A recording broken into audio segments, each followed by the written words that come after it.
Well, thank you everyone for joining this CMA today. We are sorry for the delay. We had a slight mishap, but we've been able to rectify that. So today's webinar is on recognizing and addressing mental health and stigma amongst medical practitioners. We are very glad that you have taken this time to join us this evening. And as we all know that medical practitioners are actually seen as pillars of strength, yet we know how crucial it is to also take care of our own mental well-being. Addressing stigma within our profession is a critical step towards creating healthier workplaces and then also ensuring that we can provide the best care for our patients. So this topic matters because mental health stigma not only affects those we care for, but we can also hinder our ability to seek help when we need it.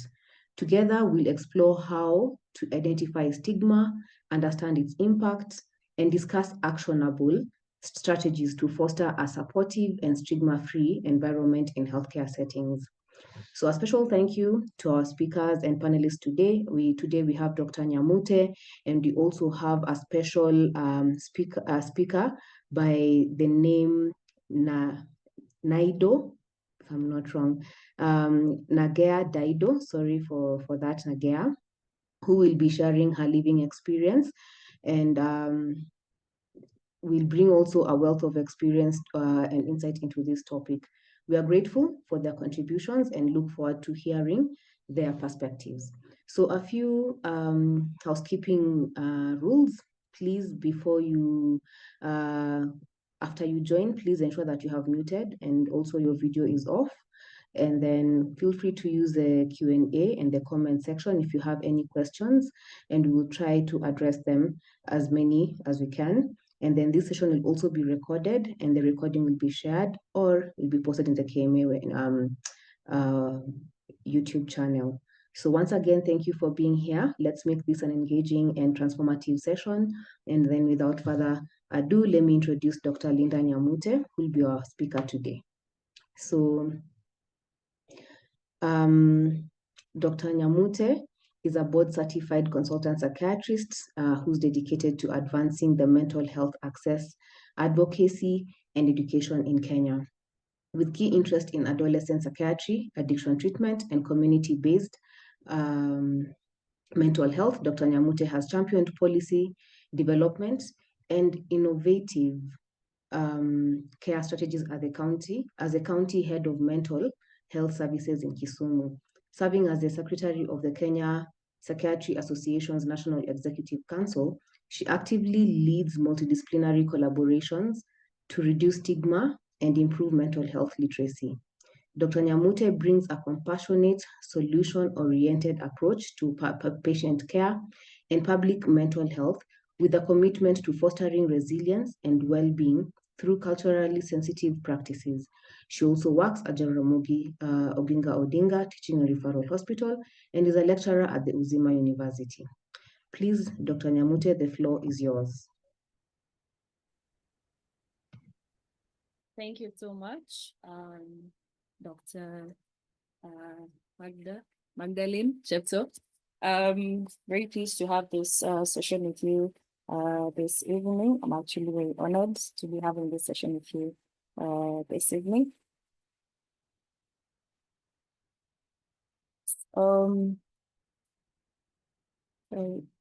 Allow me to share.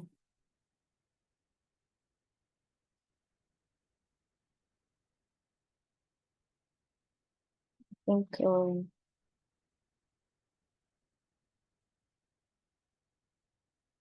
can see my screen.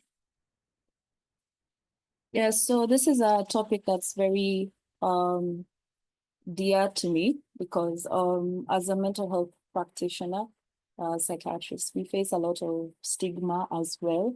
And our patients equally face a lot of stigma, especially from other non-mental health healthcare workers, but also healthcare workers trying to receive help as well do face a lot of stigma within the system or even within themselves. while trying to access help for different ailments that they may be going through in regards to mental health. So we'll begin.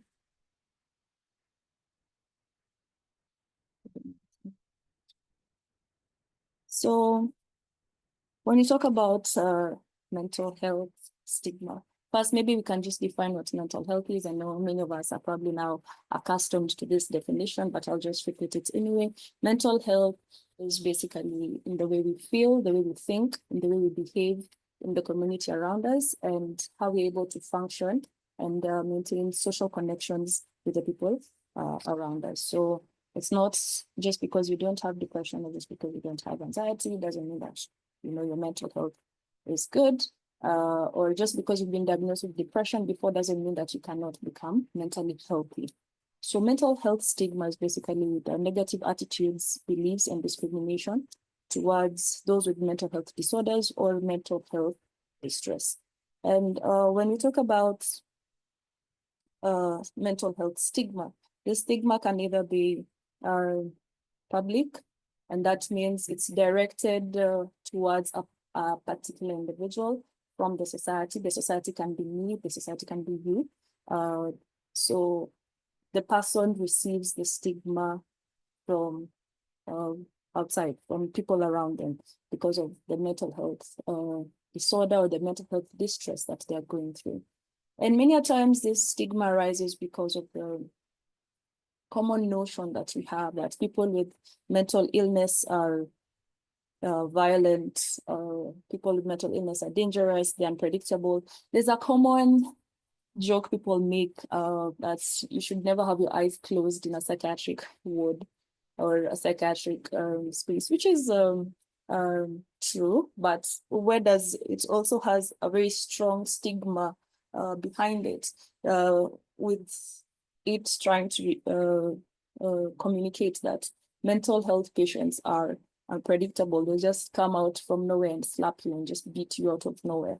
So there's that thought, misconception, and attitude that people are violent, they're dangerous. There's also the common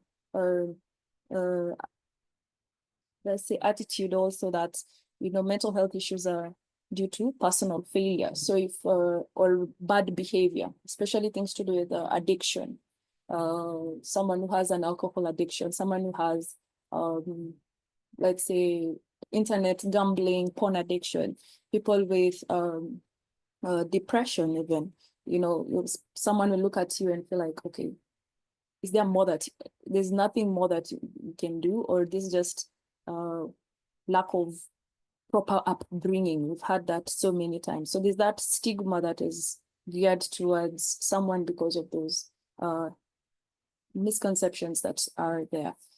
Then we have self-stigma, and this is internalization by those who have challenges. So if you've been diagnosed with depression, for example, you look at other people, looking at you as, a failure, someone who's not able to handle your problems to an extent that you've been so overwhelmed by all these problems that you have now have to go under medication and have to go for therapy.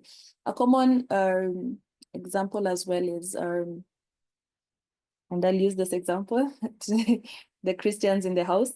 There's a common saying we say that lay your burdens unto the Lord's feet, something, and cast your burdens unto the Lord's feet. I'm not sure, but something towards that. And all your problems will be laid to rest or something like that. But you find for some people, and especially those who may be so much into would I say internalization of stigma, you find you have anxiety and you're feeling like, am I not laying my burdens or casting my burdens enough? And that's why I'm in this space, and then now once you've been diagnosed with anxiety, you go to church, for example, and you feel like everyone is judging you because you have anxiety, you have an anxiety attack, or you have depression. Aren't you laying and casting your burdens well enough, so, and maybe that time that is not what everyone is probably feeling sorry for you, but the feeling that maybe are people looking at me in a different kind of way. Then we have institutional stigma, and that is basically policies and practices that marginalize mental health care at the workplace. And from simple things as someone who has a mental illness and, still being put maybe to work when they need probably to get seen for a therapy session, not understanding why you have to be away once a week, every week, every Thursday, maybe you have to go for therapy, not understanding why you have to be away for that to receive care, or just having a wellness place where employees, whenever I feel overwhelmed or whenever we've lost a patient, or, the debriefing bit after losing a patient, not being in place, so that you lose a patient and everyone expects you to continue as normal. You've lost a colleague, everyone expects you to continue as normal. So policies and practices that marginalize mental health care. So prevalence of mental health stigma among healthcare workers varies globally. A number of studies have been done. They're quite a number. These are just a few that I picked. In America, there's a study that was done among healthcare workers and found about 50% of the healthcare workers have a stigmatizing attitude towards mental health conditions, and particularly those with bipolar and schizophrenia. And 23% also had self-stigma, in that they were scared of accessing help because of the judgment from friends and family, and also for the fear of losing their license. Then in Africa, this was a study of 64% done in Ethiopia. This was also checking on the stigmatizing attitude. And this one was attributed more towards their culture and insufficient mental health training. In Europe, about 33%, this was in Germany, the stigmatizing, again, attitude towards mental health conditions, and especially those acute care settings. And acute care settings are especially where the patient is presenting with aggression or violence, or bizarre behavior. Yeah. Then, as we said before, things that contribute to stigma, also the associating mental health disorders with unpredictability. And then in Asia, 41%, that was in India. This was mostly attributed to lack of awareness and exposure to patients who have mental health disorders. So causes of mental health or stigma, they vary, but common causes across the globe, we see lack of education, and this could be attributed to the kind of training that we go through medical school. Sometimes it's not, the exposure is not as much, or the kind of training, the way the mode of training, how it is delivered, can also create some sort of lack of full awareness of what the field entails. Then we also have misrepresentation on media. And for the longest while, when people have been talking about mental health, we've been talking about the negative side of mental health. Whenever you hear mental health, you hear about suicide, you hear about depression, you hear about anxiety, bipolar, schizophrenia, name it, addiction, and all that. But there's more to mental health than mental disorders and mental illness. There's the positive aspect of mental health, because at the end of the day, we all have mental health, good or bad, we all have mental health. So the misrepresentation on media, that's, whenever we talk about mental health, it's something bad, rather than looking at it like, what can I do to promote positive mental health? How does positive mental health look like and represent itself? Then we have also limited exposure to patients and individuals who have mental illness. However, that is the mental illness that, the severe mental illnesses that because if you think about it, I think it's now 1 in every 4 individuals has a mental health disorder. So looking at it, we have so many people around us who have mental illnesses, only that maybe not as severe, the severe form that we normally would see in acute hospital settings. Then another cause could be the cultural factors. We have societal norms, myths, and taboos that promote stigma. From long before we've had all these views about mental health, people with, mental disorders, where we've always thought, the communities used to think that they are attributable to supernatural powers. It's out of witchcraft. It's out of a failure, maybe something your ancestors did that, is coming back to haunt you. You know how people would joke, where let's say mwenye alikuroga na akakufa. So this one is not a problem that will never be healed for life. So there are those cultural and societal norms that have been there for quite some time. Religious views as well, where we've had cases where someone is probably having hallucinations and bizarre behavior, and it's attributed to demons or some demonic attack or spiritual attack, right? And that becomes another thing that people wouldn't want really to be associated with. That we have workplace culture in the mental health space that can contribute to mental health stigma, and that is the culture. You have to be a hardworking employee.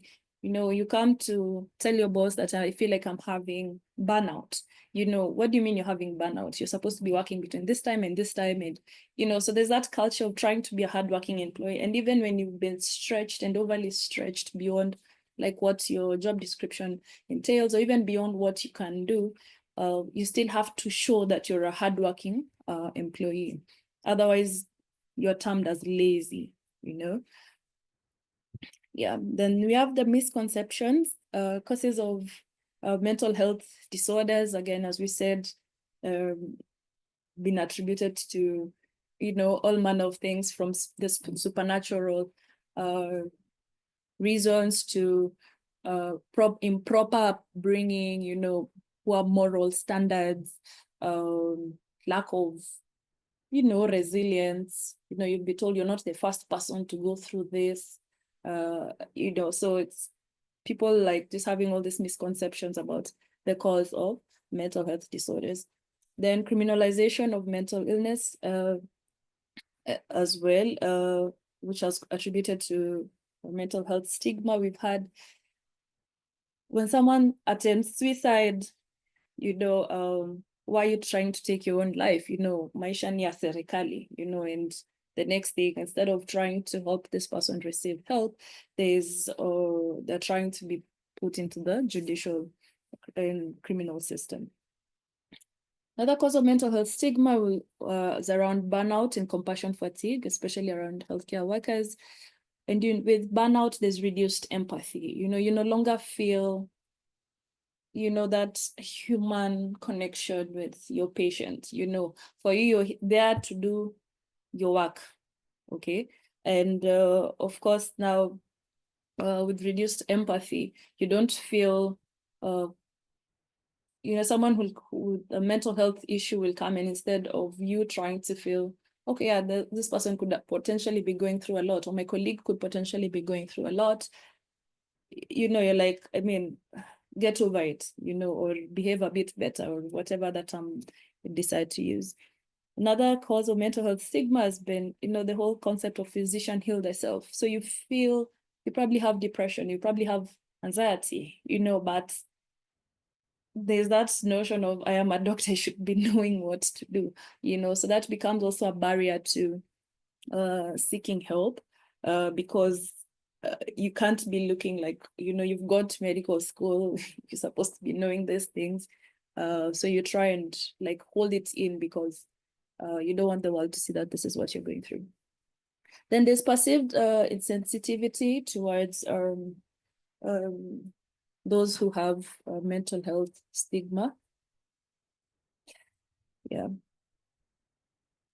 A manifestation of stigma, we have towards the patient, where we can have, you avoid patients who have mental health problems. You avoid there's a common thing. I think a number of psychiatrists can also agree with me. When you get a call from whichever ward that is, maybe medical ward, surgical ward, and they're like, tukona patient wenu hapa, and you're like, okay, what do you mean patient wetu? What exactly is the patient having?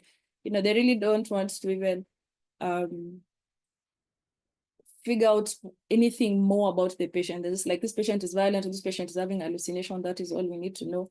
They call you and they're like, we have a mental case. And they're like, what is mental case? Ama tukona psychiatric.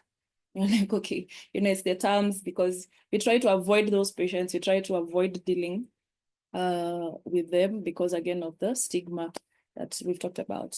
Then there's also the differential treatment. You find someone has come into the ward they're being admitted maybe for malaria, but because in the clerkship, somewhere in the past medical history, there's a history of treatment for schizophrenia, treatment for bipolar. They get some differential treatment because they're like, hey, we need psychiatric case.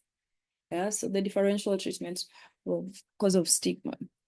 Then minimization of mental health concerns over physical health. Someone will talk about, but I'm feeling, probably they've gone to the surgical department and they've had this wound that has caused, significant damage to their leg, for example, and now, it's also impairing now their self-esteem and their self-confidence, and whenever they talk about, you're like, no, let's address the wound. The leg is the problem, and minimize the psychological issue that this patient could also potentially be having from that physical problem. And towards the colleague, could be judging or dismissing. Someone comes and tells you, I'm feeling like I'm so sad, I'm so depressed, I am tired, I'm fatigued, and you dismiss, you like, see, we all of us, there's nothing, we're all in the same boat. There's nothing new about this space, and we dismiss such comments when they come. We minimize the importance of, seeking help, because, we've normalized that burnout is the norm in the workplace. Then we also become a bit reluctant to support them based on that, and sometimes it goes to the extent of segregating them. Like, we are nakwanga alcohol addicts, and you don't want to be associated with them because, or they were diagnosed with schizophrenia, like, usimkaribia unaweza ambukizwa, and all these sort of terms that sometimes we throw them out of a jokingly, but if we really check within ourselves, is there like a legit bias towards people with mental health, or someone diagnosed with a mental health disorder? Then we have internalized stigma, where it's you who feels stigmatized as the healthcare professional. You'll have reluctance to seek help, and sometimes you'll end up minimizing the symptoms so that they don't look and feel as great as they are. You have depression, and until the time you can't wake up from bed, and go until you wait until it's that bad, you keep saying, as long as I'm still able to reach work, but you reach work, you're not even able to fulfill the day's objectives. So we minimize symptoms until it becomes extremely bad.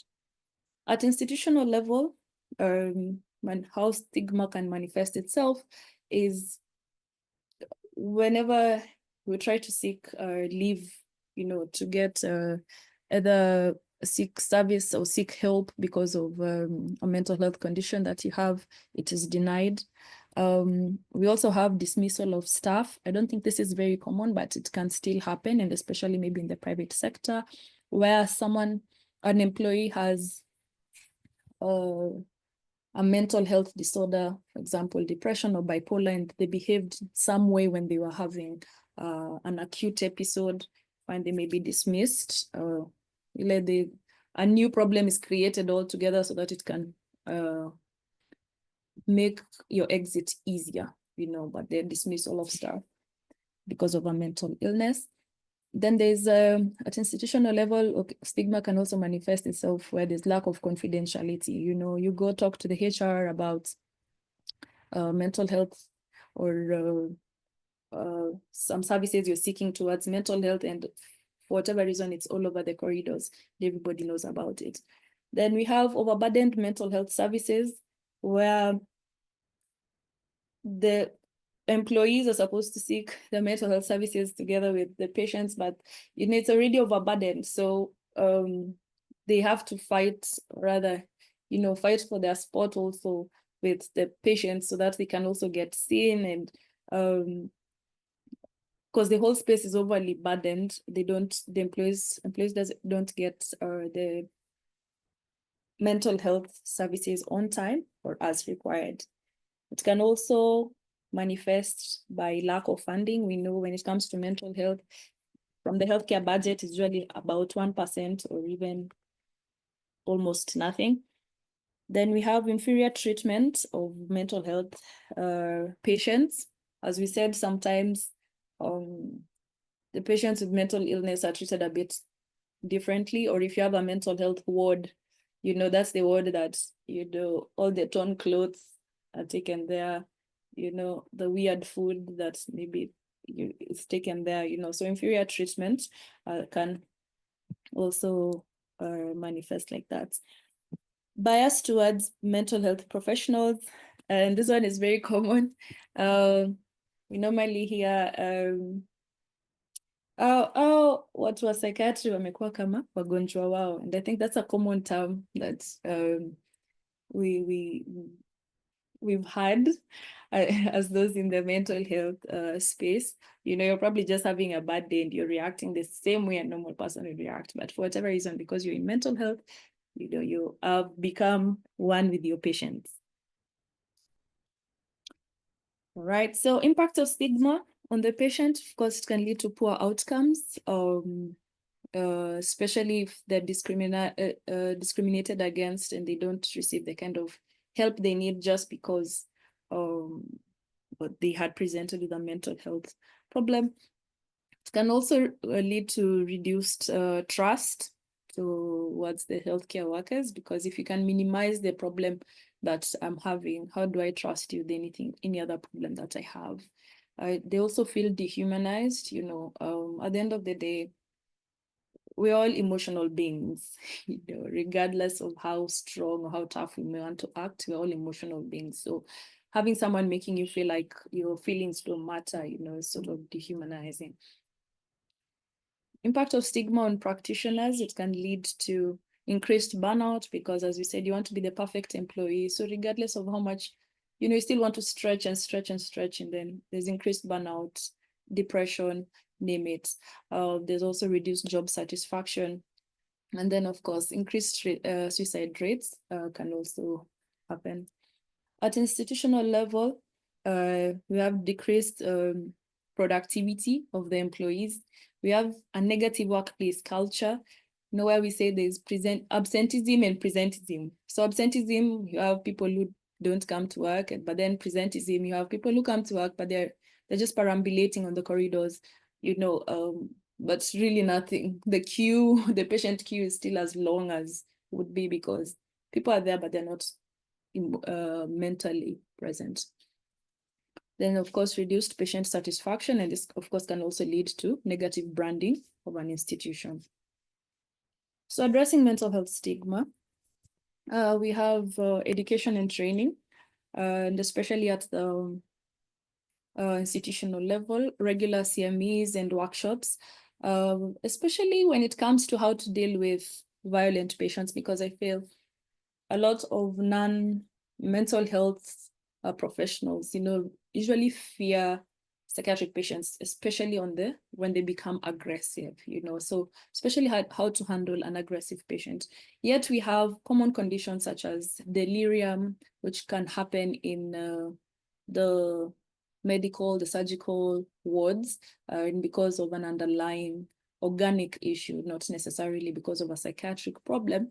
And the fact that this patient is violent, is having hallucinations, they get to be treated a bit differently, yet the underlying factor is probably medical or surgical. So regular CMEs on how to know how to, to, what's the word, like to calm down a patient who has who's violent in the ward, or a patient who's having bizarre behavior, hallucinations. Like, what is the first aid that you can do in that space, and how do you relate with them without fear for yourself, and also without making them feel they're being treated differently. Self-assessment is also a very important way, good way of addressing mental health stigma. It's important to look like, am I a perpetrator of stigma?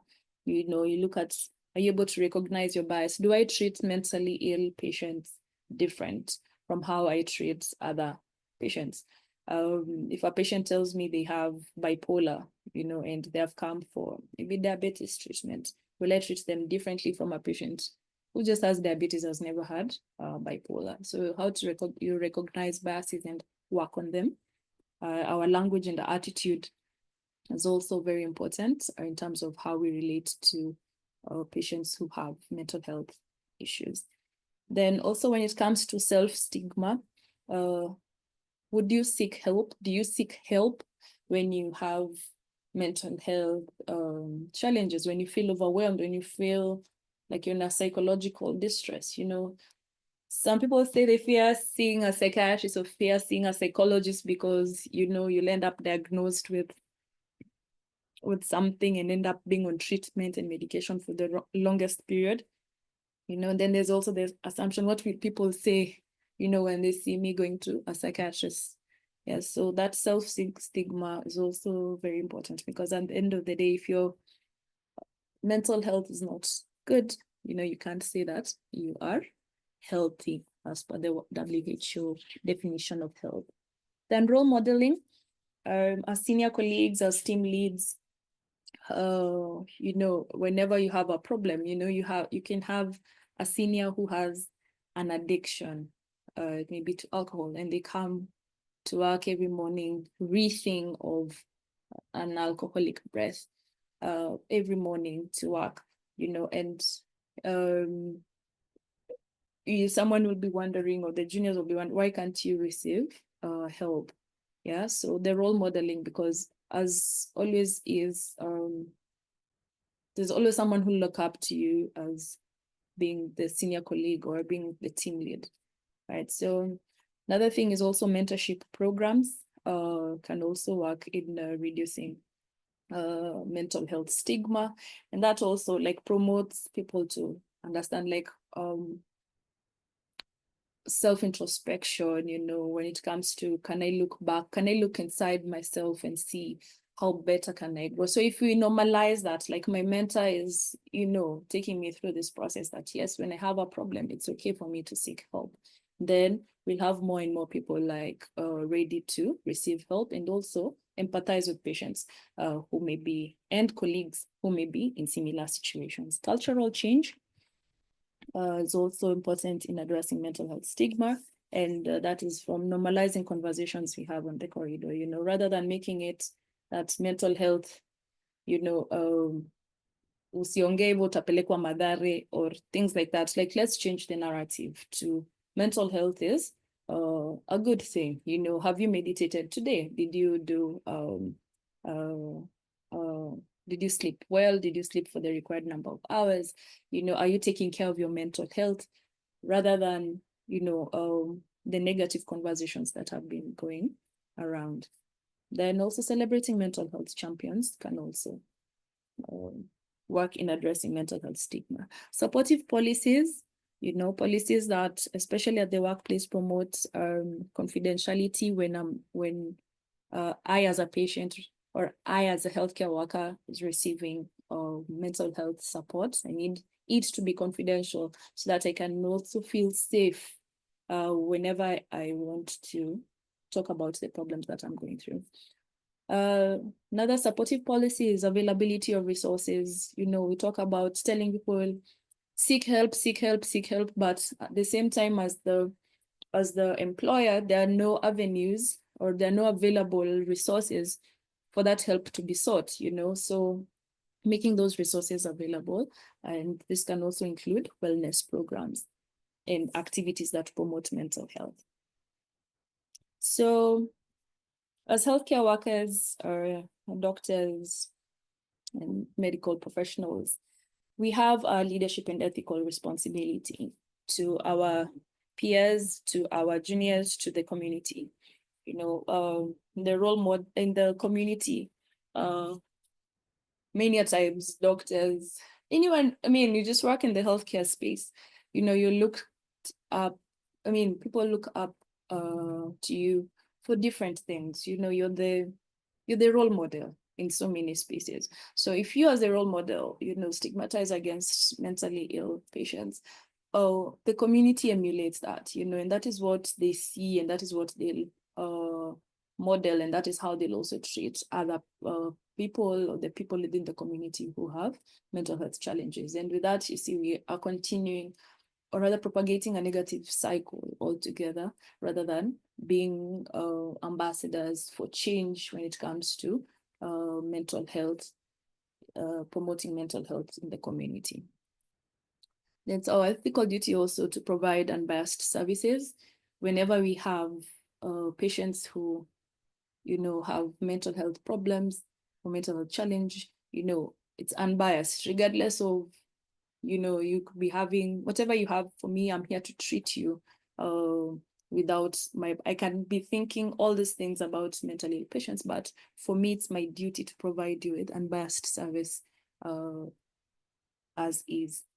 Also, when it comes to our colleagues, you see, we also, when we take the Hippocratic Oath, we normally say, my colleagues shall be my brothers and sisters. And whenever now your colleague, who's now your brother and your sister, is going through a mental health crisis, you know, and you can't be there, or you're the one who's being judgmental, you're the one minimizing, you're the one on the corridors hashing to everyone about this crisis that they are going through, you're not being a brother, you're not being a sister. So it's our ethical duty to also provide unbiased services. So as we conclude, the call to action, it starts with us. You know, each one of us has a role to play. Normally, when we talk about mental health, we leave it for the mental health professionals, the psychiatric nurses, the psychiatrists, you know, to pick their people, you know, to pick their, some people even say, me, I don't even know what happens. Hatujuangi ni nini inafanyika kwa hiyo ward or in that clinic, you know. That's a common notion that is there, but it's a call to action. It starts with us, you know.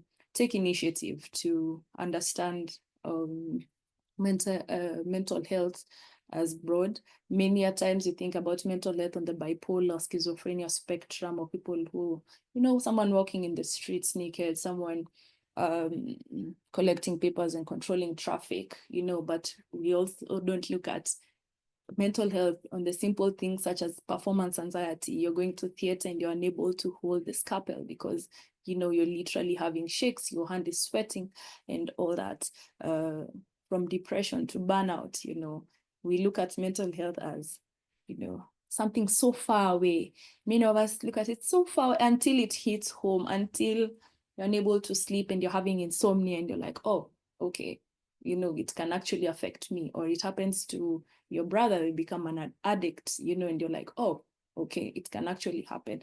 And we don't have to wait for that period where it has actually happened to me or it has actually happened to someone I know to take initiative, you know, just self-awareness and also, you know, mental health awareness, so that we can also be champions for change. So there are different skills that you can use. A self-stigma of seeking help skill to know whether you have a bias towards yourself seeking help when it comes to mental health. Attitudes towards mental health disorder skill, knowing whether you have a bias towards mental health disorders. And a mental health friendly workplace checklist, especially for institutions, to know, you know, is this space mentally friendly, and or does it propagate stigma altogether? With that, I think my presentation ends there.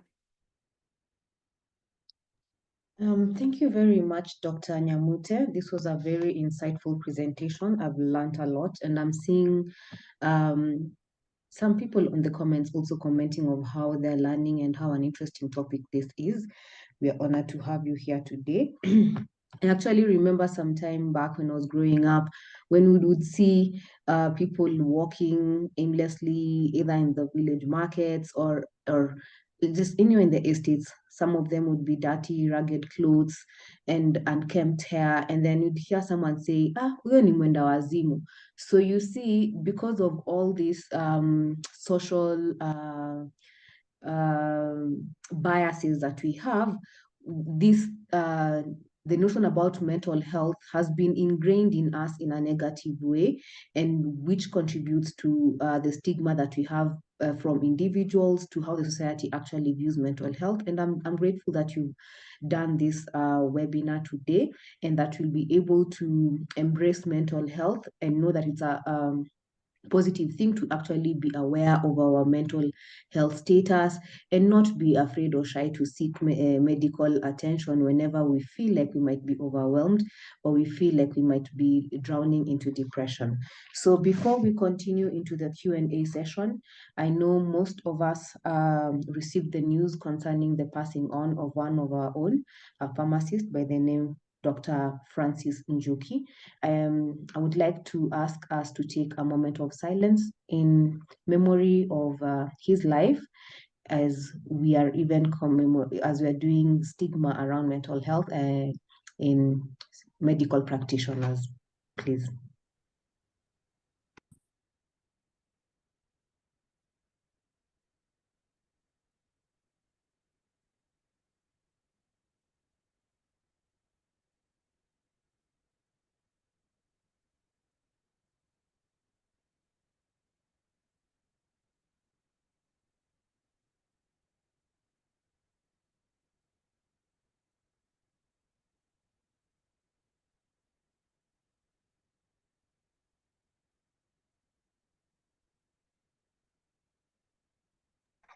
Okay, we can continue. So anyone who has any questions, please feel free to type in the question box. I have one question to you, Dr. Nyamute.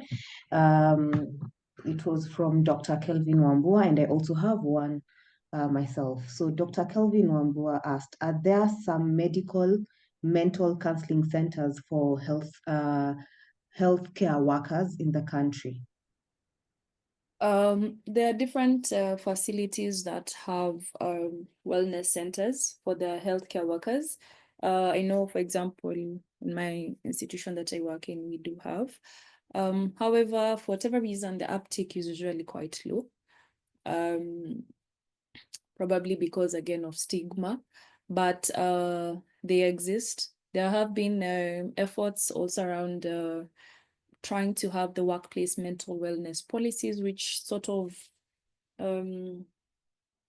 what's the word, drives for change within the workplace to create a mentally safe environment, and that includes creating employee assisted programs. The policies are there. Implementation again now becomes the key question as to whether or not the employers do actually implement this. But yes, they are integrated within the system, because what you don't want to do is also segregate the services so much. You want it to be a one-stop, such that I can go for screening for diabetes and screening for mental health and screening for hypertension within the same space. And that encourages healthcare workers, because again, I think the whole perception of, you've gone to the mental health side, so having one-stop shop for wellness would actually really assist to have a better intake or uptake rather for services among institutions, hospitals. However, private practitioners are also there, very much available to assist doctors and other healthcare workers who may be having any challenges or psychological distress. Thank you, Doc. So I have another question from anonymous attendee, and they've asked, can you please share the skills for a friendly workplace? Actually, the friendly workplace checklist, if you have, we would appreciate it. Then we also have from Eric, Dr. Eric Ngunjiri, who asked, how do you recognize mental burnout? Uh, Burnout is really characterized by emotional exhaustion and disengagement. And basically, emotional exhaustion, you find, you know, that psych you have when you enter job, it's a new job, and you're like, yes, I am here to make change. I am here to, you know, be the best employee that's ever been. And, you know, you come in with all these ideas and all this enthusiasm to work, you know, then over time you find, you know, you're just tired, you know, there, nothing gives you psyche anymore. Uko tu, like, you do this work because uh you have to get a salary, you know, but really you really don't like it, you know. And then a common joke we like saying, you know, it's like it's Sunday evening and oh no, Monday is here again, you know. So there's that feeling like, yes, the weekend has ended, but for some people it's like the minute it's Monday morning, like the mood changes completely, you know. You're just like, yeah, overly overwhelmed, you're unable to uh you know, focus and organize, you know, what you need to do, but you also feel very disengaged as well with the workplace. You know, you'd rather be anywhere else. You, to an extent where now you're probably even looking for alternate jobs that you can do, because how we feel like you're no longer in this space. You're not connecting with this space anymore. You know, you feel like your career development, career professional growth, you are not, it's not aligning with where you are. So when you feel like that, there's the emotional exhaustion and there's the disengagement from work, then you would know that you have burnout. Thank you. So around, I mean, along the same question, someone else has asked, how do you deal with or cope with burnout at the workplace, especially if the days off are not adequate for rejuvenation? um it becomes a bit, and I think especially in the healthcare worker space, I'll try and answer this to the best way that I can. In an ideal setup, all right, in the ideal setup, we are given a set number of leave days that you are entitled to as an employee, right? One way of preventing burnout is making sure, like, you know, you utilize those days are there for a reason. You know, whoever came up with those days knew why. Yeah. And some of us, when we are given those leave days or even that time out, instead of going to rest and actually take care of ourselves, we are going for a locum. Okay. And now you go, the time you're supposed to be resting, you go and do locum. At the end of the day, you'll be exhausted, you'll be tired. And understand, like, locums are also important because of the economic um, state that's currently there in the country, but at the expense of your health, you see, you're doing your body a disservice. So when it's time to rest, you know, take time to rest. I know many institutions currently are quite stretched, especially the healthcare uh, workers, but at the end of the day, if you feel emotionally fatigued, you know, reach out to your boss, reach out to your employer and just tell them, I need time off, you know. And if they're not able to do that, you know, seek psychiatric help or psychological help. If indeed you have burnout, you have, that is probably, sometimes some people come even when it's already now become depression, you know. You can get some time off from that, you know, just how you get a sick off, you know, get a sick off, because your mental health is just as important as your physical health. The way you can have a broken leg, this time your brain is, for lack of a better word, is broken. You have a broken brain that also needs help, you know, so you'll get a sick off for that to help that brain also heal. So yeah, but mostly I know one of the biggest challenge we have with healthcare workers is, aside from the stretched space that we've been given in the healthcare failure system, if I may call it, without mincing my words. Aside from that, when we get free time, we go to locum. Yeah, so trying to balance it out, I'd say. Thank you, Dr. Nyamute. I'd like us to take a break on the Q&A, and allow me to introduce the next panelist. She goes by the name of Nagea Daido, who's a trainee in clinical psychology and a mental health warrior, and she would be giving her a lived experience with mental health. Karibu, Nagea Daido.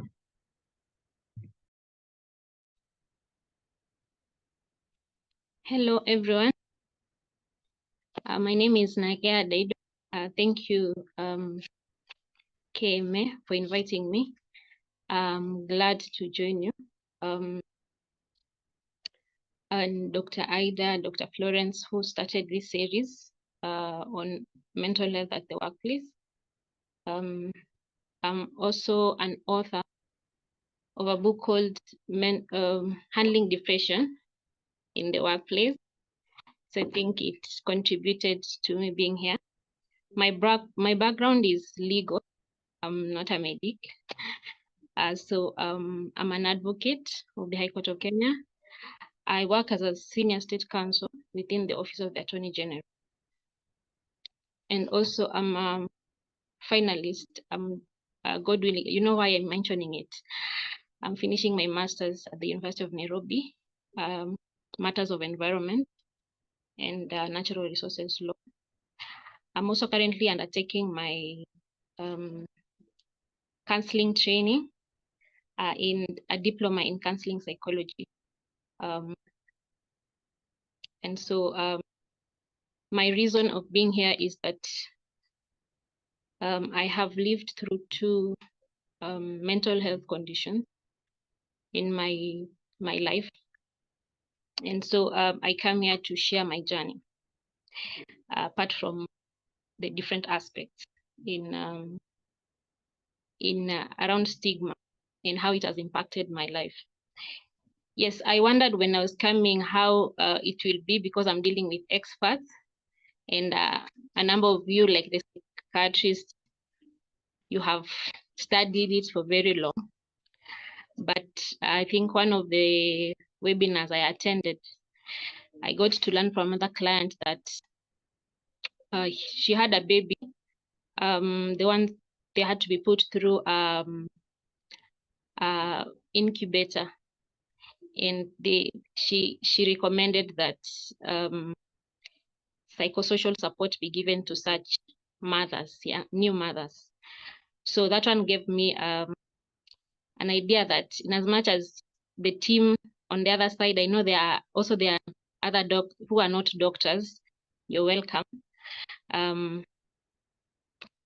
You can recommend something which is outside the book or part of the book to allow you to complement the mental health care system, and to the welfare of your patients becomes better as you deal with them. Yes. So thank you, Dr. Linda. Let me tell Dr. Linda. Those additions, those perspectives also benefited. Yes.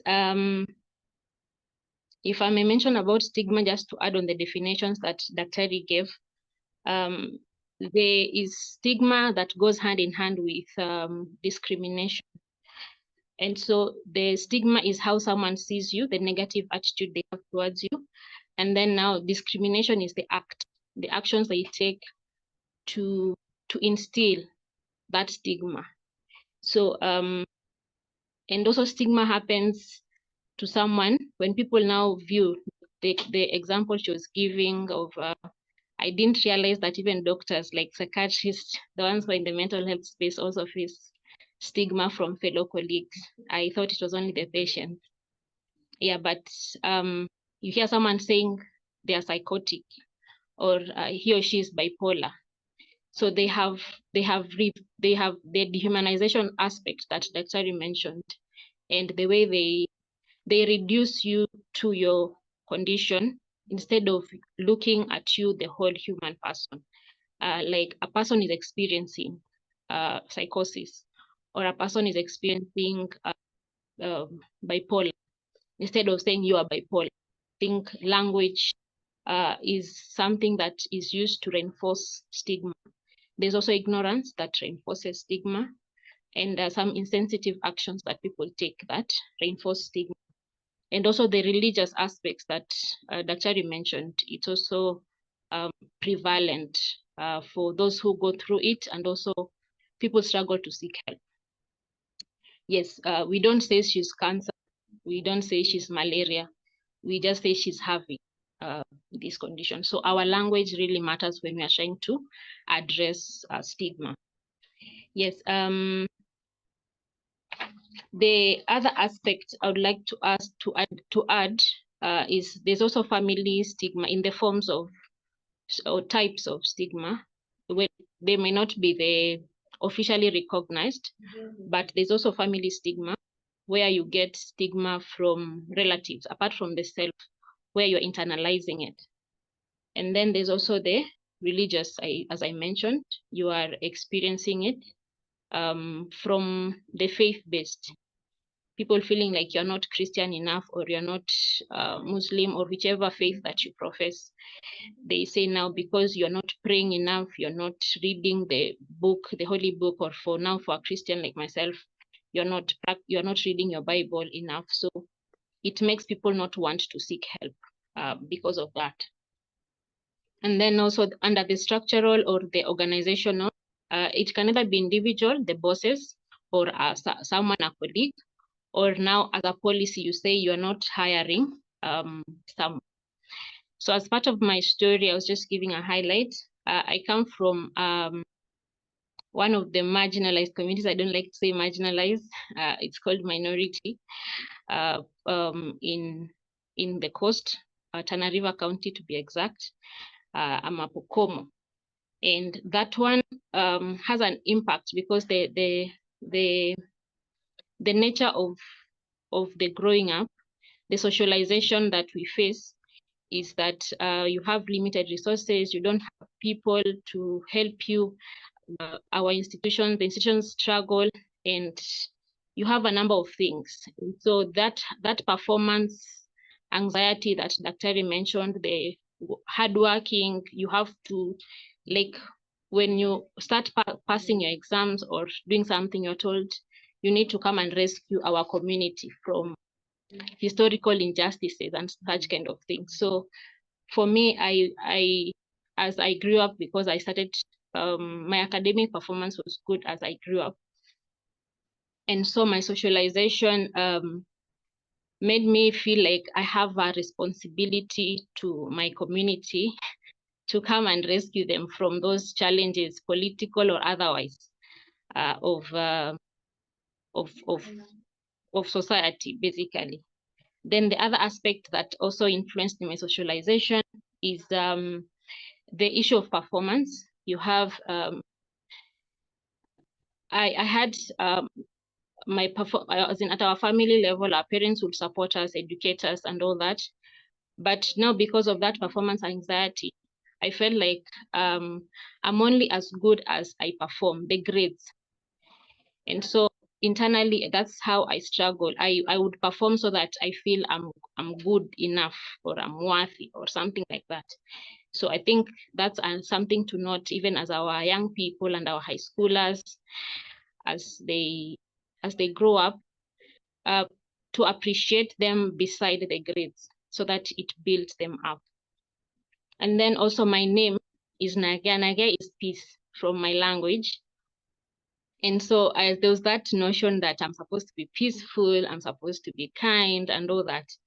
And I'm not supposed to act contrary to that. If I'm angry, then it's bad, and I'm a bad person and all that. So that socialization played a factor.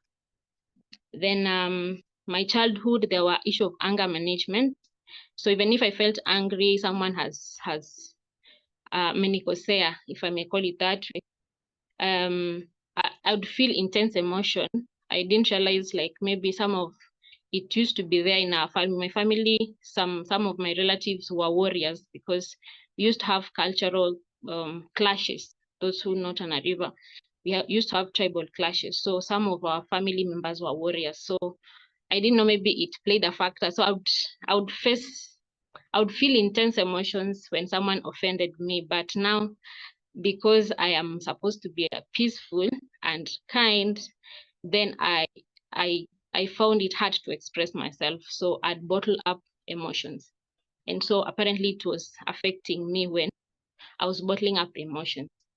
Then there were what the um, Sexual Offences Act would define as indecent act, an unlawful intentional act which causes any contact between a body part, genitals, breast, buttocks, does not include penetration or a display of pornographic material.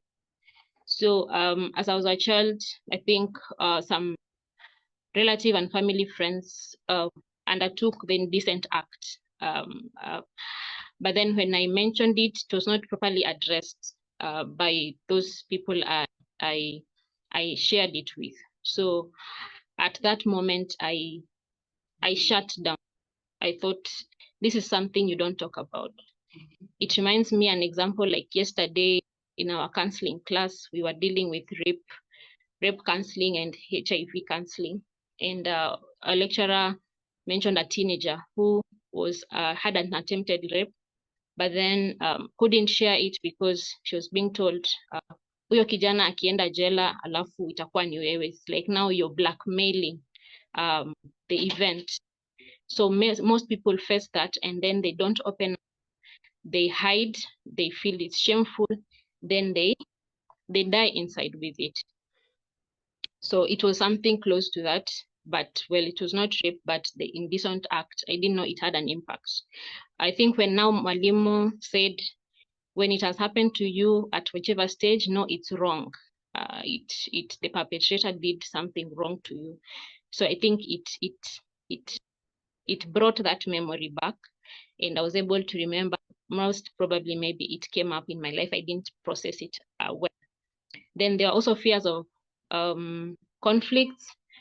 I really feared conflicts. I didn't like dealing with conflict. And then also career choices. I'm generally an introvert, but I'm learning with now law. I had to start learning to speak, to interact, and that kind of a thing. So I really struggled being in the legal field for a very long time. I tried to interfaculty to change, but it was not working.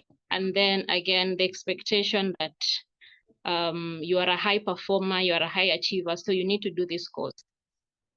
So I wondered if I change, what will happen? I'll have failed my people, I'll fail my family. So that whole carrying the weight of a whole generation or something like that. I carried it and I didn't process it well. And then now there were issues of faith crisis. Now that is now my first diagnosis, which I got it in second year to third year. Between Pentecostals, it was my first time interacting with Pentecostals because I grew up at AIC background, where you worship slowly without many things, yeah. And also it was my first time to meet atheists. It was my first time. And actually one of our lecturers in first year was an atheist. So, and he would bring it up like almost every class before he starts class. He questions, especially with those people who are going to the Christian Union, he would attack, say, what are you doing? Are you praying? Is that God of yours helping you? And all those things. So it made me wonder now, the person I thought who cares for us, what happens? Then now I think with time, some of the leaders I tried to reach out to ask questions, they didn't help. And so I equated that even the leaders of God don't want to take care of me, my well-being. The Christian leaders I thought would help me at that stage of my life. So I sank the foundation that God cares. I didn't see it with the leaders I hoped would care. So I thought even God doesn't care. He's not there. He doesn't love me. So the way you exaggerate, you know, in psychology, they say the exaggeration of ideas. So it made it big. It made the problem very big. And that's when I started going down. So my sleeping patterns were disrupted. I think those are the signals that made me start knowing there's a problem. Although I would experience a bit while I was in high school, the sleeping patterns of asleep. But at campus level, we used to have 3-hour lectures. So around 10 minutes, 15 is when I was awake. The rest, I'll be out dozing. And so I got concerned. I went to the clinic to ask for medication to stop the sleeping. But the nurse who was there at the student clinic, she was concerned. She asked, many people want to sleep. Like, it's normal. You want to rest when you go home or in your room. How come you want to stop to sleep? And so I think the brief interview, she recommended that I see a doctor. I didn't know it was a psychiatrist at the time, because I think psychiatrist also, as Dr. was saying, it bears that negative notion. So I think with the initial assessment, the doctor said I have the major depression disorder, because I was also experiencing suicidal thoughts. They had become rampant. At that stage, actually, I even attempted suicide afterwards, as in that experience. The doctor, the psychiatrist who saw me, said I was having crude ways of wanting to kill myself. That's why he ranked it at major depression, because there's severe, then mild depression. Yes, and then I was put on medication, CBT, that is cognitive behavioral therapy, and then yeah, just telling me to be more aware. So the medication he gave me helped me to start balancing my sleep. I would, at least because at night I would struggle to sleep. Then in the morning, almost sleep the whole day. Then the resilience I learned from young, because when you grow in that environment that we are in, the minority communities, you learn that you're on your own. There's no one to fight for you. So I think that resilience helps in some way. Then the willingness to push to live. I really wanted to be okay. I wanted, I'd give a story of my dad. I think it was when he was having his end of final exams. He says he was very sick, and then now there were exams.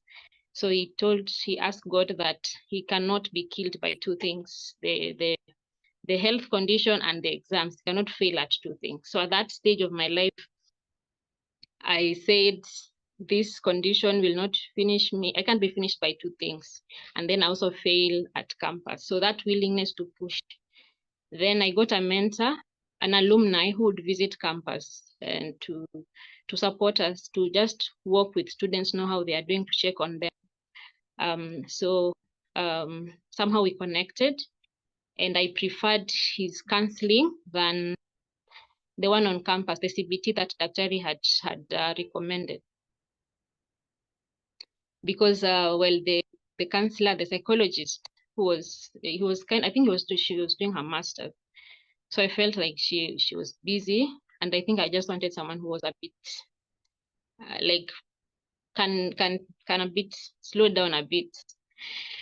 And then also I felt my reality was not, we were not gelling with them. Think she would, well, I think maybe, I don't know if it's a form of CBT. At that time, I didn't know CBT.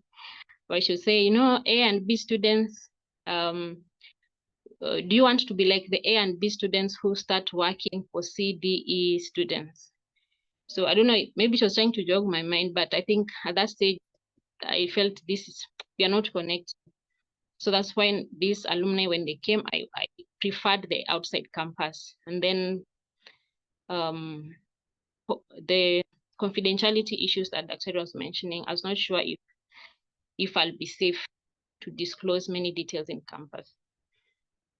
So the mentor would also help me to organize my timetable, like my to-do list, because at that point I was not able to even maintain a routine, and then he'd check on me.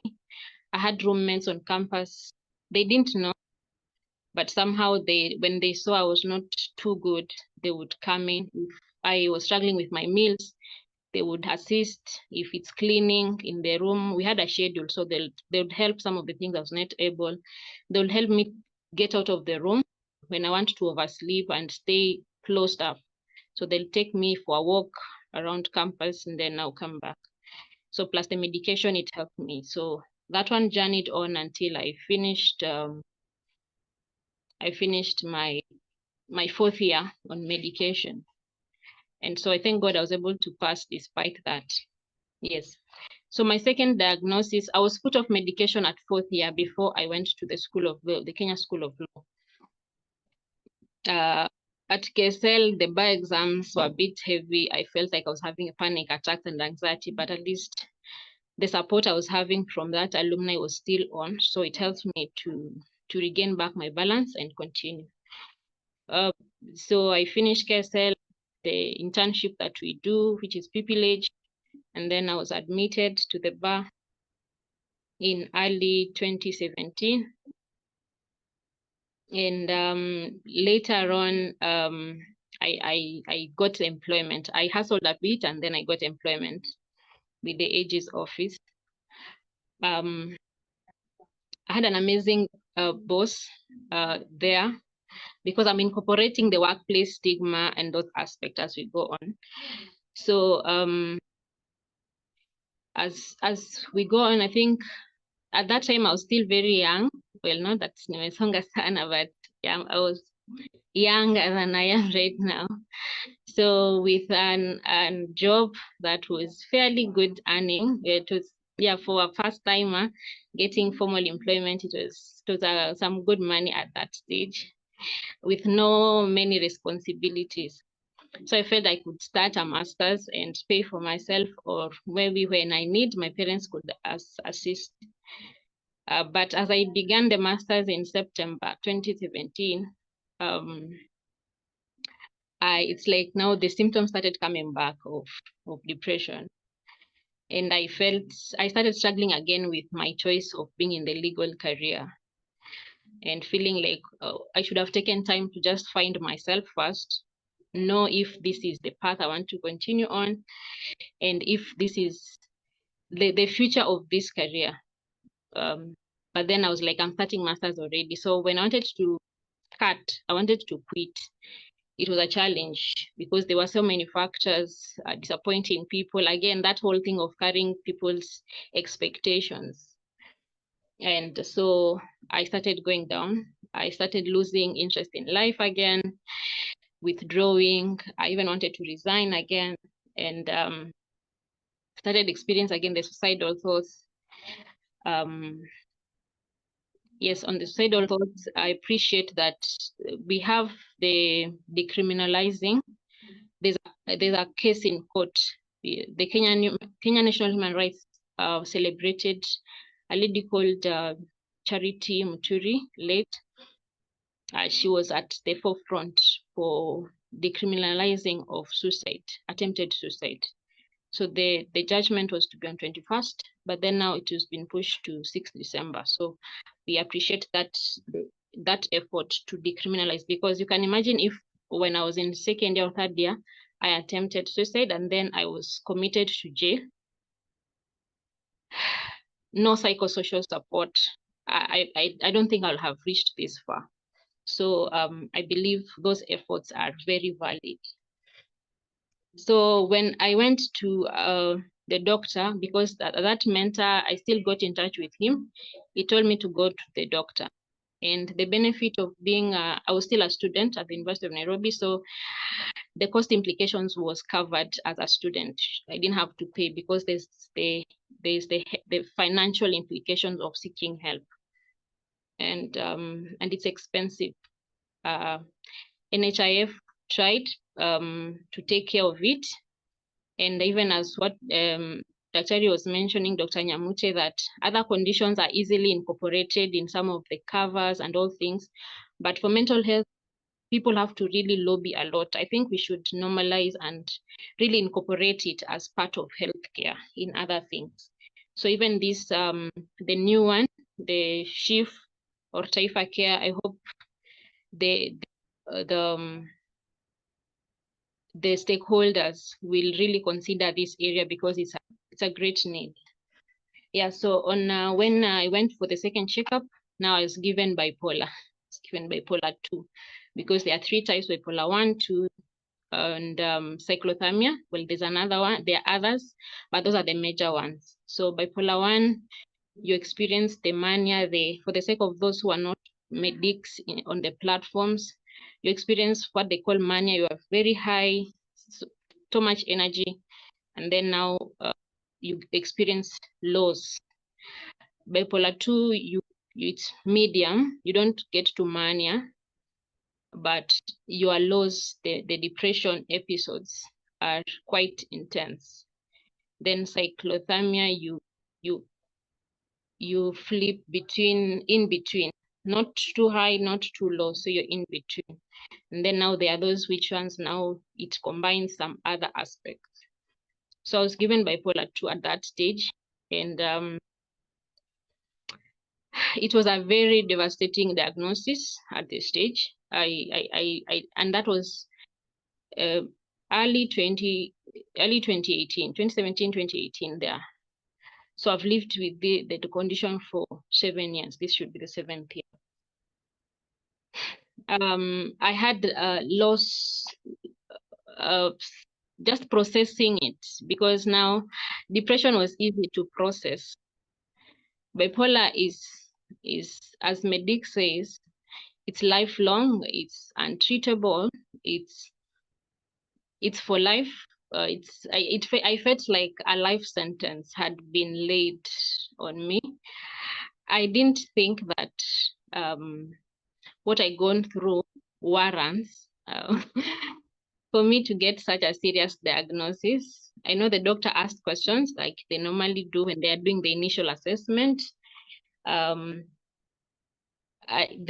depression, I know it too well because I've lived with it. But then the hypomania, I was not sure if it was really established. Some of the questions that the doctor was asking me, the one who was seeing me, yeah, he asked about the sexual energy, because yeah, bipolar, they say it increases sexual energy. But because remember my childhood, the indecent act, so that whole discussion around sexuality is almost like a taboo. In as much as you learned in biology in high school, it's not those things you really talk about and learn. So I like the menstrual cycle for ladies, there's that time where near the periods you feel actually sexually charged, for lack of a better word. So, but it's normal. But then I didn't know between normal and abnormal in matters of sexual activity, like the sexual cycle. And as much as you learn, it's just theory in class. So when the doctor asked, "Do you feel attracted to people, to men or to boys?"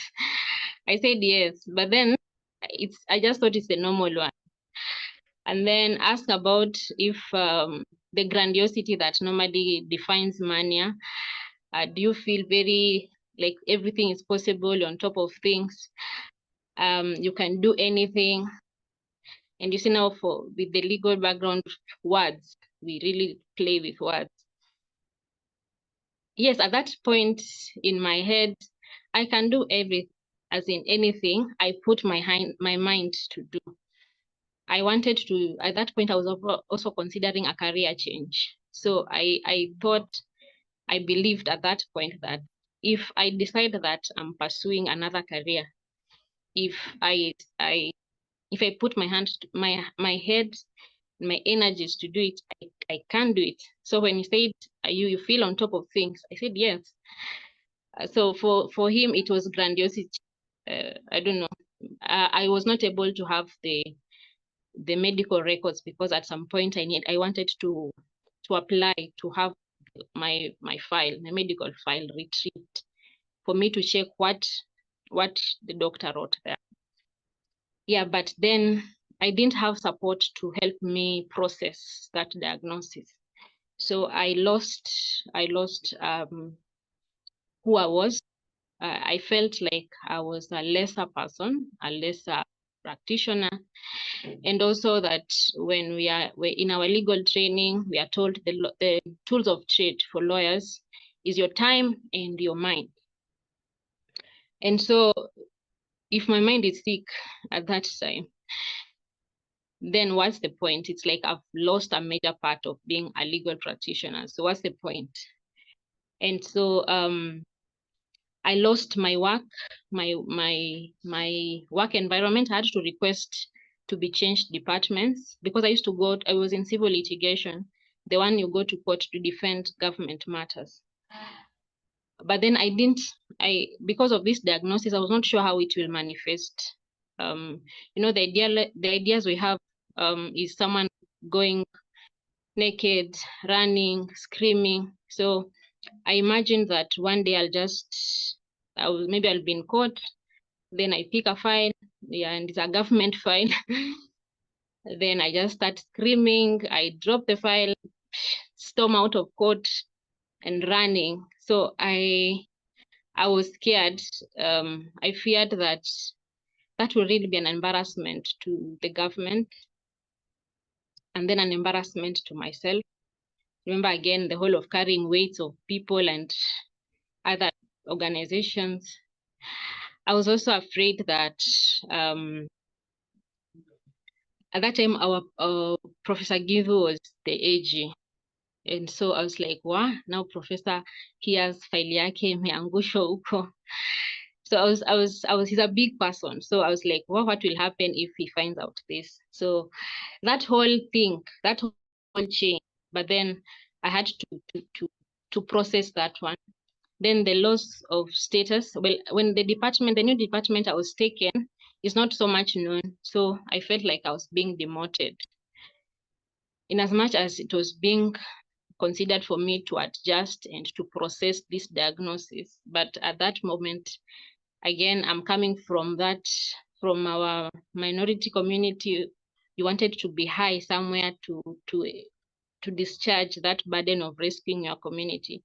So then I am transferred to a department I felt in my mind it is small. So I had to struggle with that loss of the status of some sort. Then future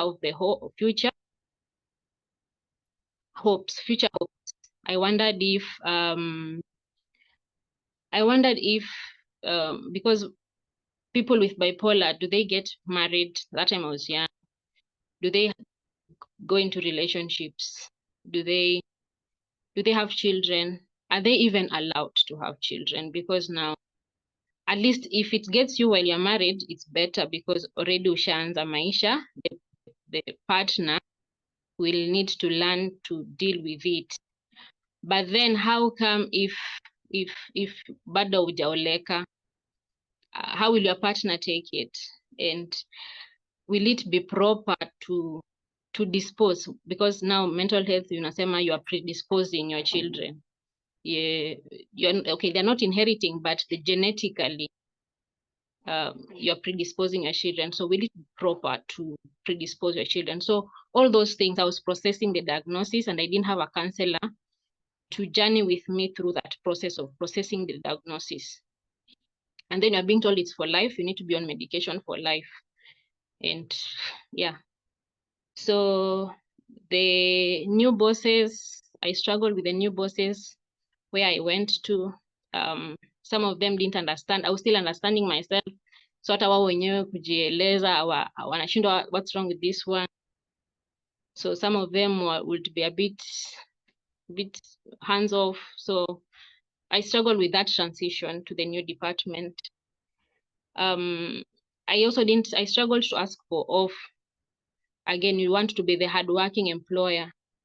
The self-stigma, the shattered self-worth and self-confidence. You are not meeting deadlines because maybe you oversleep in the morning because of the medication, poor grooming at the time. I wouldn't care. I would come with a t-shirt to work and the government office. And actually, I wanted to find a reason to be fired because I was feeling so broken. The confusion, feeling like a failure, a failed employee, a failed child to my parents, feeling unreliable because if I was given an assignment, then I don't finish it. If I was feeling unreliable, I was feeling incompetent. So that's all self-stigma. Feeling like if I take a break or an off, then when I come back, how do you explain? Where were you? I was in hospital for what? Now, at least if it's malaria, people know.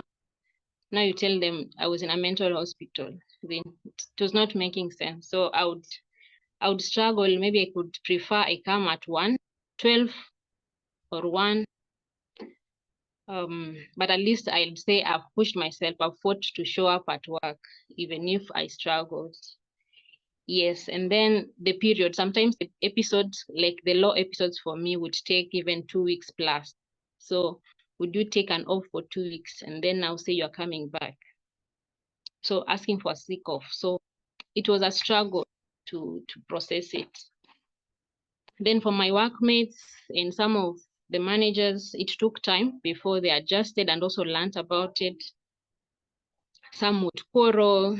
I would, it's because of course there are deadlines to be met, there are clients to be served. If you come at 11, at 12, well, there are performance targets to be met. So they, on one side I understood them, but then again I was not sure. And even hata mimi mwenyewe sijielewi nifanye aje. So it was tight balancing on my part. At that moment, I wished that workplaces have shifts, including the government. Like those who come, the early birds, the early risers to come early. Then at that moment, like myself, we can come mid-morning, then we come later because I didn't mind extending work till maybe 8 p.m., 9 p.m. But then the mornings was a challenge. At some point, I requested the doctor to write a letter for reasonable accommodation, which he did. It helped. Later I learned, well, I don't know if the HR wanted to know how I'm faring, but well, it wasn't directly asked to me. I think one of our managers was asked. But because I didn't want to take offs, because I didn't want it to go on my file, because I didn't know the impact, maybe I'll not get a promotion or I'll be told I'm a bad worker and such kind. So sometimes also some colleagues, some of the workmates, because now they don't understand what is happening. And then of course maybe wanaona unachelewesha kazi, I will not be given files to work on. So the workload, so you are feeling underutilized. So it is becoming a ripple effect. You want to work, but you are struggling maybe in the morning hours, so you exaggerate things. Sometimes maybe you're not given opportunities, maybe some trips, because now when you go for a trip for field work, every person is given an assignment. So if you struggle to do your part, then you're challenging the entire team. Yes, but I think with time, as I continued to talk about it, well, as I got the courage to start talking about it, at least like some of the managers started gaining awareness about it. Yes, I should try to wrap it up. Then for medical practitioners, I also faced a bit of stigma from medical practitioners, because now this is a discussion on stigma from the medical practitioner side. There's one place I went to a clinic for the counseling. I think when I got the bipolar diagnosis at the campus. So the psychologist, I don't know, receptionist or someone there said, so you have the pendulum condition. It's like imekuwa pendulum because it's bipolar, moving from one side to the other side. So that was really stigmatizing. Another place, someone's like, this is an advocate, na hizi jilipia consultancy fee when now the insurance was not working. There's another one where I went for because I had to go for other second, third, fourth medical opinion. One of the doctors I went for another opinion. She just did because now doing counseling, I realized that I was not given an assessment tool, the psychological assessment tool that I think most of you are asking that should be your Dr. Nyamute shares the psychological assessment tools, but I was not given the entire time. So, well, she gave me an assessment, but again, I'm still moving from the background. I've not been psycho-educated of what the definition of normal and abnormal. And I think after I just did the general assessment, akasema, which job group are you in now at work? So later it was hitting me, maybe it was an insurance issue, like, and she said, I'm the one who went to a clinic. I was still strong and doing everything. She told me to go and request one of the private hospitals, mental hospitals, and ask them to hospitalize me, like nende nikakwe admitted. So I go and admit myself to this hospital. I'm like, I'm not even in that state of admission. Why should I go and admit myself? So maybe I thought there's the insurance package that comes with the job group that I was in at that stage, which later I learned it's not proper when we take advantage. Like now the systemic stigma or the systemic abuse of the system, when we take advantage of people's condition. So it's happening because someone can refer you, then you get money, but we can just do our work. Then I think you take the oath, but we don't monetize it or make a business. Like, let it be genuine, but not ile to create a condition that is not there. 2 times I was supposed to be put on medication that is higher than where I am, the symptoms I was experiencing. One of the doctors met me when I was at the pharmacy, and when he saw the prescription, I could see his face change. That was when the second time, when the bipolar, when it came up. When he saw, like, I got angry, like, amesema ni nani huyo amekuandikia dawa? And I really appreciate him doing that. He said at that point, I was at a marriageable age, so if I started that medication, it would affect my reproductive system. So I wondered, why was now the other doctor writing that medication if I had not reached that level? This second one who was saying I go and admit myself, the hospital, pia akaeka dawa yenye it's way above my symptoms. I was saying, oh, it will quieten the symptoms. But I'm like, if I've not reached there, why should I mess things further?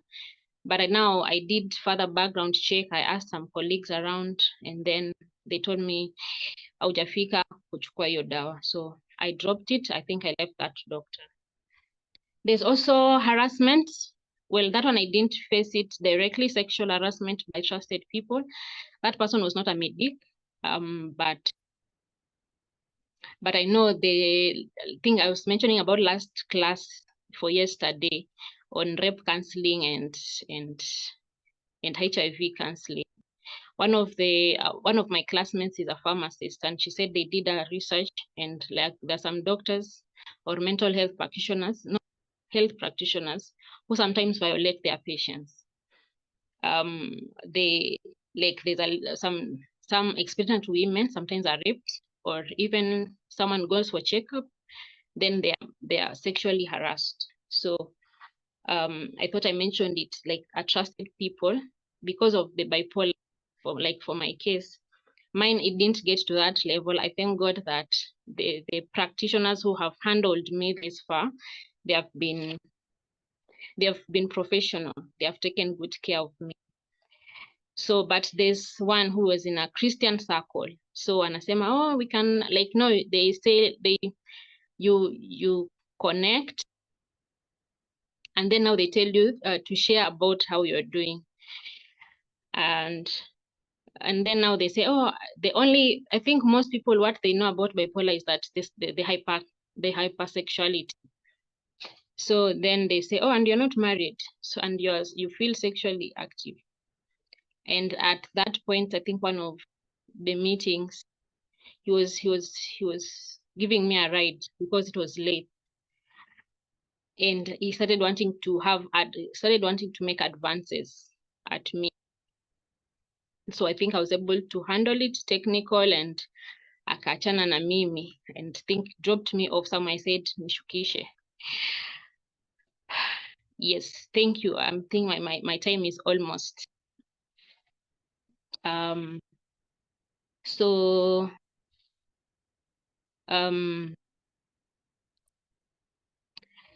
sexual harassment from some practitioners, we need to watch on that. So this year I got the 4th doctor who gave me a new diagnosis. I was able to realize that I was misdiagnosed. So 7 years later is when I'm realizing that I was misdiagnosed. It was only depression and not bipolar. The doctor subjected me to he agreed because the others were not willing to hear me out. So this new doctor just felt, from the initial assessment, he said, I don't think this is bipolar. And so, but to rule out, because other doctors have said it's there, he gave an independent thought. So he listened to me. He would ask, yes, you experience fatigue, but would distinguish between the fatigue of depression and the normal fatigue. If it's normal things, like he was able to distinguish what is normal and what is abnormal. So after some time, I realized it's just an ideology. So he listened to me, changed the medication, and he said, if you have bipolar, it will react. But if it's not there, then it won't react. And it didn't react over 6 months now. And so he ruled out bipolar, and now he just said, let's clear with the depression. And now anytime from now, I'll be off medication. But that has taken 7 years to get here, because now, and you have experienced all that. So it's important that when we are dealing with patients, we are, if maybe a client is also raising concerns, it's good to listen to them and hear where are they coming from. Yes, and also I have to be processing right now. I'm processing the loss of the 7 years, because I felt like I've lost all that period of a diagnosis that was not mine. And some people may not be happy with you. Maybe they behave like they're happy for you when you're stuck. So I think that's a new reality I'm processing with my therapist. And I have to learn and unlearn and relearn what is abnormal and what is not abnormal. So my recommendation is psychiatrists work with psychologists during diagnosis, to give a listening ear to hear out the patient when they're having some concerns, so that you can relook if there's anything you missed. Because now the psychiatrist just has a few minutes with the client to make the diagnosis, but then when they work with the psychologist and the counselor, there'll be more time. And then in case of a mistake, you can admit and just relook at things. Then when breaking the news of a major diagnosis, now like bipolar, which is lifetime, or schizophrenia, or now the spectrum of the mental health conditions, at least depression, you can recover 6 to 9 months, 1 year, depending on how the medication responds. But now for conditions like you're telling the patient, this is for life. It's important that they have the counselor or a psychologist to help them process that. And at least to home, I know doctors, they have more experience. That's why they can give an assessment from the first impression. Because I had to ask that one from our trainers, from a lecturer, why the doctors don't substantiate with the psychological tools, or maybe a feedback from the psychologist. He said it's because of the nature of their training, which is longer, and the many patients they have seen, so they can just give an assessment from the initial meeting. So I think if you're making, you first, for me, I'll recommend first you work together before you make the final diagnosis. And then as you break the news to the patient, you kukuwe na counselor or a psychologist to help them process all that. Yes, then the clients to psychoeducate between the definitions of the tool, because some things may look normal to the like English, but to the patient it might mean something else. And then they respond. It ticks the boxes of our conditions that they don't have. Then the client to continue with psychosocial support as we normalize the conversation around mental health. Then comfort zone, watch on comfort zone, return to work policies and adjustments. Then we mind our language and not to joke about it. Lisma, why are you being bipolar? It's not the real people who are facing bipolar will not joke about it. So because some of these jokes and things we say, it's stigmatizing. Yes, and then we continue to psychoeducate, to create awareness, to participate, advocate, and safe spaces and forums like these ones. They will assist us. Yes, thank you very much, Poleni, for extending time, but I appreciate your time. Thank you. Thank you very much, Nagea. Hugs to you. Thank you for being vulnerable with us. Thank you for sharing your journey and your story with us. And we thank you also for the recommendations you made to all of us, for those who are psychiatrists, psychologists, when we're dealing with patients, and even when we are breaking news to them. I mean, I've learned a lot from listening to you today. And childhood traumas play a lot more in shaping our behavior later in life, and also how our thinking patterns are, and also about socialization, where you're brought up in your community matters, and it actually influences how we turn out to be as adults. So I think due to time, we need to observe time. We were supposed to finish about 20 minutes ago. I will request that maybe Dr. Nyamute can be able to answer one or two of these questions very briefly, and then we will invite the KMA president, Dr. Kigondu, to give a closing remark, and then we can call it a night. Dr. Nyamute?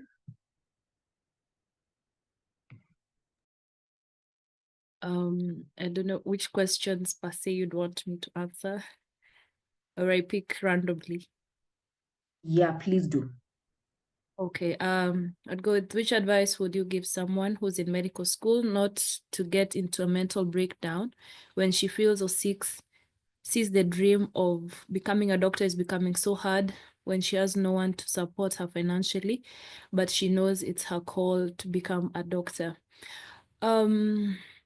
It's a tough situation for that one to be in, but one, resilience is key. I feel like you have a lot of it, and that is really good. Self-care would also be important, but also having a mentor and someone to work with. I don't know which medical school you're in, but for me, I remember when we were in medical school, we were given mentors who would work with us, and not only on the academic aspect or academic angle, but also to, fight these other social aspects about school and how to navigate the transition into adulthood and medical school and career and all that. So also having a mentor would be good to also guide you in your particular areas of need. Okay. I think this one was answered. Prevention is key. How often will one go for mental health screening as a medic? There isn't a one shoe fits all answer to this one. I think if you have increased risk for mental disorders such as genetic risk, or where there's a family history of the same, or increased drug and substance use, past or ongoing traumas, a challenging environment, both at home or at work, and you're at an increased risk of developing a mental illness, just go for the first check. It's always good. There's no harm in it. You'll always be told how often you can come back. But once a year would be good. You know how often we go also to check our sugars, how often we go to check our cholesterol. It's the same thing. Once a year would be good as you do your other checkup. I think the rest, I think, were answered. Thank you, Dr. Nyamute. There's, I think, one question that was asked on the comment section by Josephine Wanjiko much earlier, and she asked, can counselors be given opportunities to create awareness on mental health and support medical practitioners in hospitals? And then another one by William Songok, in case I realize that my colleague has mental issues, is it advisable for me to ask them to seek help or just keep silent? It's advisable to ask them to seek help. It will depend on how close you are with this colleague. If you're not that close, you probably want to get someone who's closer to them. But if it's a colleague who you're close to, I mean, just tell them I'm concerned about how you've been of late because of 1, 2, 3. And if you don't mind me asking, are you okay? What is going on? How can I support you? How can I help you? And then just tell them I'm concerned because you've been coming to work late. Could it be this? Do you feel like we need to see to seek some services of a professional, or it again would depend on what they tell you, and if they need to seek professional services, you can offer to go with them if they're open towards that idea. But the one thing about approaching someone with a mental issue is, one, just be non-judgmental, have a listening ear, and avoid. Many times we want to give people our solutions. You want to give them already, like, do this, you should go do this, try this, I tried this, I did this, and it worked for me. Avoid giving them your solutions unless they ask for them. So first, just listen, and then ask them, how would you want me to help? Or how can I be of help to you? And then listen to what they say and try and be that for them. Yes. I think the other question was on, my attention span. The other question was on counselors and whether or not they can be offered. Yes, mental health education, workshops, trainings, CMAs are very much recommended in every workspace. And then, of course, especially in the healthcare space, because we are at a higher predisposition because of the kind of work that we are exposed to. So yes, as long as the management, and then management, part of the national guidelines we have for workplace wellness is, to have all these employee assisted programs, including workshops. So yes, well, if the management can incorporate that, at least maybe once a month, we have a forum where counselors and other mental health care professionals, can have these conversations, whether it's smaller groups or larger groups within the organization. Yes, would be encouraged. Thank you, Dr. Nyamute. So to Nagea, I have, first of all, so many people are in the comment section commending you for the journey that you've come, and many of them are actually saying that you've done so well, and they're appreciative of you sharing your story and inspiring journey. And we would also wish to know how we can reach you in case we need to reach out, because also of your counseling opportunities. And Dr. Violet Okech from KNH was requesting to know how much your book is and how we can reach you. So please, if you can type in the comment section how we can reach you. Then I have a question from Kelvin Wambua, and he asked, how do you make sure that healthcare workers are represented well in case of mental health due to work environment? I believe maybe he meant toxicity, mental health issues because of work environment toxicity.